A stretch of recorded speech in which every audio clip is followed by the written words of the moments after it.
বলো কি কি রান্না করেছো? স্টপার চলে এসেছে আমার। তা কি কি রান্না করেছি তোমাদের সাথে শেয়ার করি। চলো ফার্স্টেই আজকে দেখো ভাত করেছি। এখানে দুটো জায়গাতে ভাতটা, আজকে ভাতটা না সত্যি কথা বলতে একটু নরম হয়ে গেছে, জানি না কি হবে।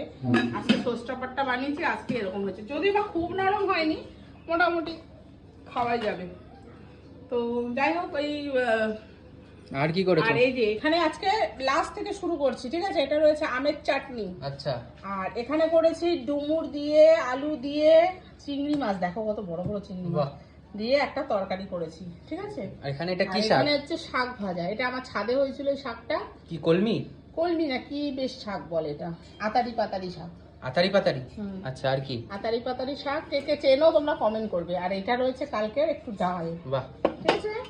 আর এটা ভাত দেখিয়ে দিলাম। আর এই যে এখানে রয়েছে আজকে স্টপার, একদম দেখো ইলিশ হিলসা। ওহ, কি গন্ধ বেরিয়েছে না রে সোনা? দারুণ বেরিয়েছে গন্ধটা। দারুণ হয়েছে একদম।